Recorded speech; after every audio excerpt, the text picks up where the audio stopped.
Cześć, Łazi z tej strony. Chciałem omówić mojego kampera. Położyłem wszędzie farbę olejno-ftalową. No widzieliście na filmie, teraz po zimie jedno miejsce, gdzie odskoczyła farba, to było jedyne. Tak poza tym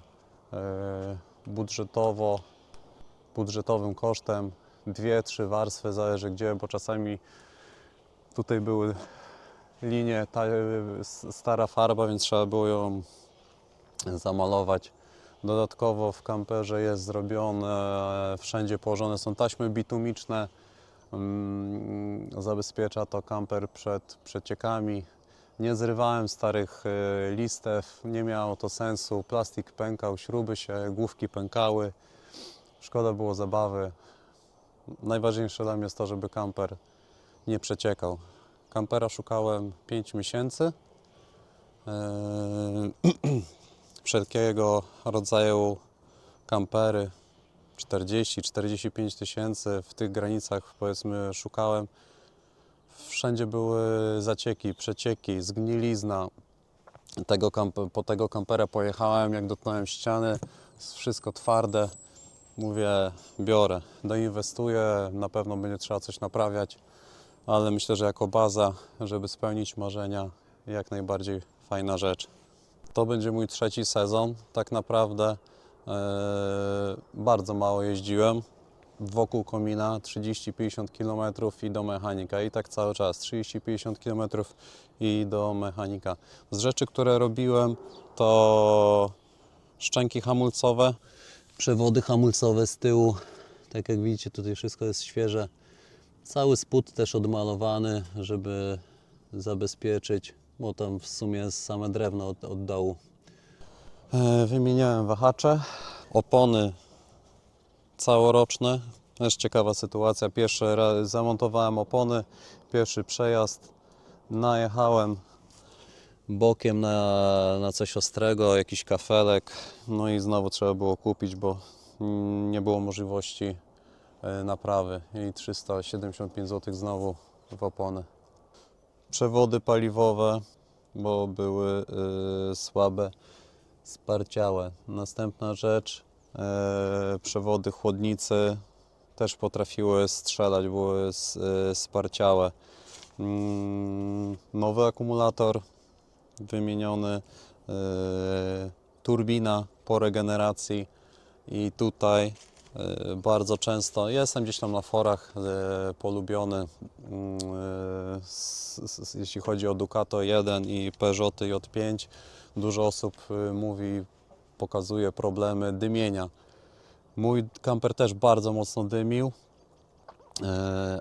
a teraz to minęło. Także prawdopodobnie regeneracja pompy paliwowej i turbiny zrobiło sobie. No głównie sama turbina nie spowodowała tej poprawy, ale na pewno pompa paliwowa, bo to dopiero jest świeży temat, naprawiła.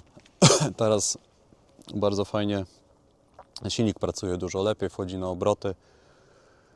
Mam nadzieję, że to była ta główna przyczyna. 89 rok, 2,5 turbo diesel. W środku od kabiny wygłuszony matą i od zewnątrz wygłuszony i w środku tak samo wygłuszony. Jak dla mnie kamper jest cichy, nie jest głośny.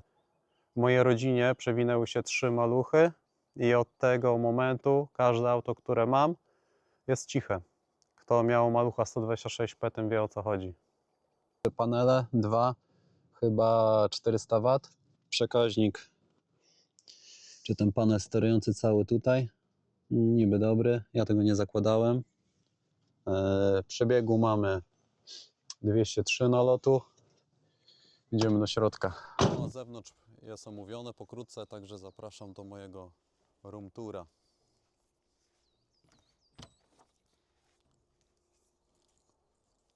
Dobra, zaczniemy od góry. Alkowa. Fajne, duże miejsce. 2 osoby dorosłe plus dziecko bez problemu wejdą. Ja śpię u góry, bo to łóżko jakby jest większe. Chyba 2,20 w szerokości, także spokojnie mogę nogi wyciągnąć, bo tutaj ta dolna część łóżka jest mniejsza. No i mi się wygodniej tutaj śpi. 4 dni maszynką do strzyżenia włosów. Strzygłem tutaj tego barana, bo brudne były te wszystkie włosy. Poza tym takie kudły zwisały. Porobiłem, wyprałem. Jest, myślę, efekt zadowalający. No i wszystko pachnące fajnie. Stolik tak samo malowany, bo zrobiłem taką leżankę, że można w czasie jazdy, czy w ogóle siedzieć przy stole i można sobie wyciągnąć i się położyć. Z łóżka są powiększane. Poprzedni właściciel zmienił, tutaj dodał, odświeżył podsufitkę. Prawdopodobnie były te kudły takie, co tutaj pod alkową. Szafki odmalowałem, zrobiłem sobie szablony, sprayem wypsikałem, trochę było zabawy, nożykiem wycinania, ale poszło. Z tej strony 5 szafek dużych, nowe zamówione pokrowce, bo stare już były skatowane. Kuchnia, dodatkowo zrobiłem sobie taki blacik, mogę zakryć zmywak, mogę wykorzystać dodatkowo przestrzeń.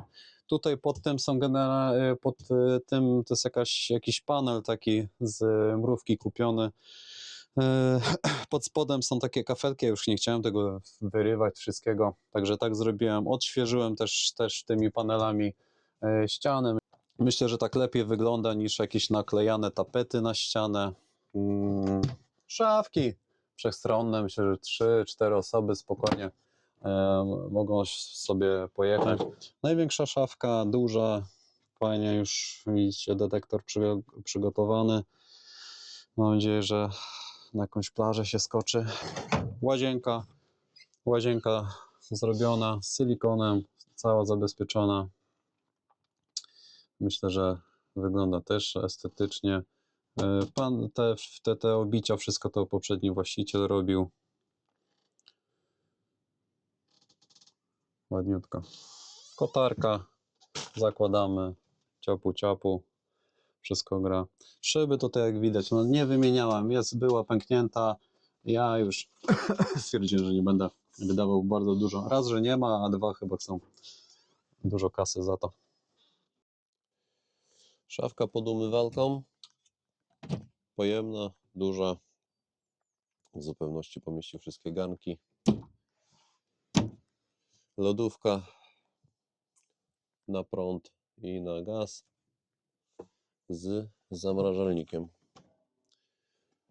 Ile litrów? Nie wiem, jak zgaduję, może około 40. Piecyk, truma. Fotel nie jest obracany. Robię taki myk, że odkręcam 4 śruby i przykręcam. Jest to tam 3 minuty zabawy. Przydałaby się obrotnica, jeżeli pojawiłaby się w jakiejś fajnej, dobrej cenie, to może bym zakupił i pewnie bym się pobawił z montażem. Słyszałem, że montują tutaj od Fordów Galaxy albo